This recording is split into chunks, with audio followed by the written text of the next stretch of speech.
आज के ফটোশপের 11 নম্বর ক্লাস। আজকের ভিডিওটা পার্ট 11। আজকে আপনি জানতে পারবেন ফটোশপের মধ্যে এই যে এখানে একটা টুল আছে দেখুন, ব্লার টুলে ক্লিক করার পরে দেখুন আরও দুটো টুল আসছে। তো এই তিনটে টুল কেমনভাবে কাজ হয় আমি আপনাকে দেখিয়ে দেবো। প্রথম কাটা দেখুন লেখা আছে ব্লার টুল, তারপরেরটা লেখা আছে দেখুন শার্পেন টুল, তারপরেরটা লেখা আছে স্মাজ টুল। তো এই তিনটে টুলের তিন রকম কাজ নিশ্চয়ই। তো এই তিন রকম কী কী কাজ অবশ্যই শেষ পর্যন্ত দেখবেন, তাহলে জানতে পারবেন। এইখানে আপনাকে একটা কথা বলি, যদি আপনি আমার এই চ্যানেলে নতুন হয়ে থাকেন আর এই ভিডিওটা যদি আপনি নতুন দেখে থাকেন আমার এই চ্যানেলে, তাহলে অবশ্যই আপনি পার্ট 1 থেকে শুরু করে পার্ট 10 অবধি অবশ্যই দেখবেন ভিডিওগুলোকে, ঠিক আছে? তাহলে ফটোশপ আপনার মুখস্থ হয়ে যাবে। তো বন্ধুরা, আজকে আমি আপনাকে যেটা দেখাবো সেটা হচ্ছে ব্লার টুল কীভাবে ইউজ করতে হয়, শার্পেন টুল কীভাবে ইউজ করতে হয়, স্মাজ টুল কীভাবে ইউজ করতে হয়। তার কারণে দুটো ফটো ওপেন করতে হবে, নইলে তো বুঝতে পারবেন না। আমি উপরের দিকে লক্ষ্য রাখুন, ফাইল বলে একটা অপশন, এখানে ক্লিক করে 2 নম্বর অপশন ওপেন লেখাটার উপরে একবার ক্লিক করলাম। তো আমি আপনাকে দেখানোর জন্য এখান থেকে একটা ফটো ওপেন করছি, যাতে আপনি ক্লিয়ারভাবে বুঝতে পারেন। এই ফটোটা আমি ওপেন করে নিলাম, ঠিক আছে? দেখুন এই ফটোটা আমি ওপেন করলাম আপনাকে দেখানোর জন্য। প্রথমে আমি আপনাকে মুখে বলে দিচ্ছি, তারপরে দেখিয়ে দেবো হাতে হাতে। দেখুন বন্ধুরা, ব্লার টুলটা হচ্ছে আপনার ডিএসএলআরের মতো কাজ করে। দেখবেন ডিএসএলআরে ফটো তোলার সময় বা ফটো তোলার পর দেখবেন পিছনের ব্যাকগ্রাউন্ডটা অটোমেটিক ব্লার হয়ে যায়, দেখতে অনেক ভালো লাগে। যে কোনো ফটো যখনই তোলা হয় ডিএসএলআর ক্যামেরায় পিছনের ব্যাকগ্রাউন্ডটা অটোমেটিক ব্লার হয়ে যায়, দেখতে অনেকটা ভালো লাগে, অনেকটা ফোকাস দেয়, তাই না? তো আপনি ব্লার টুলের মাধ্যমে এরকম করতে পারবেন। কেমনভাবে করবেন দেখুন, আমি ব্লার টুলে ক্লিক করলাম। এবার আপনি ফটোটা লক্ষ্য রাখুন, যে ফটোটা আমি ওপেন করেছি এই ফটোকের পিছনে কি ব্লার আছে? এই পিছনের এই ব্যাকগ্রাউন্ডটা ব্লার আছে? নেই। তো যদি আমি ব্লার করতে চাই তাহলে ব্লার টুলে ক্লিক করেছি। এবার আমি এরকমভাবে ফটোকের উপরে মাউস পয়েন্টারটা নিয়ে আসলাম। নিয়ে আসার পরে যে সার্কেলটা আছে এটা আপনি আপনার মতো করে নেবেন, আমি আমার মতো করে নিচ্ছি। এই সার্কেলটা আপনার প্রয়োজন অনুযায়ী করে নেবেন, ঠিক আছে? করার পরে যদি আপনি এরকমভাবে ড্র্যাগ করে ঘষেন, পিছনে এরকমভাবে ড্র্যাগ করে ঘষেন, মানে যেখানে ঘষবেন সেই জায়গাটা ব্লার হবে। যদি আপনি এই বডির উপরে ঘষে দেন বডি ব্লার হয়ে যাবে, তো ওরকম করবেন না।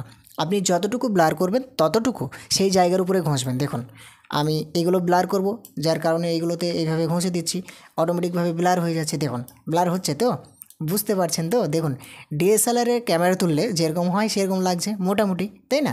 সেটা আপনারা বুঝতে পারছেন। তো এরকমভাবে আপনি ব্লার করতে পারবেন এই ব্লার টুলের মাধ্যমে। তো আশা করি আপনি একটু না হলে অনেক ক্লিয়ারভাবে বুঝতে পেরেছেন যে ব্লার টুল কীভাবে কাজ করতে হয়। এবার আপনি আপনার মতো করে কাজ করবেন ফটোশপে, কোন জায়গাটায় কী ব্লার করবেন সেটা আপনি জানবেন, ঠিক আছে? তো ব্লার টুল কীভাবে কাজ করতে হয় সেটা আমি আপনাকে দেখালাম। এবার আমি আপনাকে যেটা দেখাবো সেটা হচ্ছে ব্লার টুলের মাধ্যমে। দেখুন লেখা আছে শার্পেন টুল। শার্পেন টুলটা কি? যদি আমি শার্পেন টুলটায় ক্লিক করি, এবার মজার বিষয় হচ্ছে আগে আমি ব্লার করছিলাম আর এখন ব্লারের জায়গায় ব্লারটা কেটে যাবে। যদি কোনো জায়গায় ধরে নিন ব্লার হয়ে আছে, বা ধরে নিন এই ফেসটা ব্লার হয়ে আছে, তখন আপনি এই জায়গাতে এই যে শার্পেন টুল আছে এটাই ক্লিক করবেন। এখানে ক্লিক করার পরে দেখুন আমি আপনাকে দেখিয়ে দিই, যদি আমি মুখের উপরে এরকমভাবে ঘষি দেখুন কিছুটা না হলেও ব্লার কেটে যাচ্ছে। যখনই আপনি শার্পেন টুলে ক্লিক করবেন আপনি উপরের দিকে লক্ষ্য রাখবেন, এই যে এখানে একটা বক্স আছে না 4% দেওয়া আছে, এটা আপনি সবসময় কিন্তু 4-5%ই রাখবেন।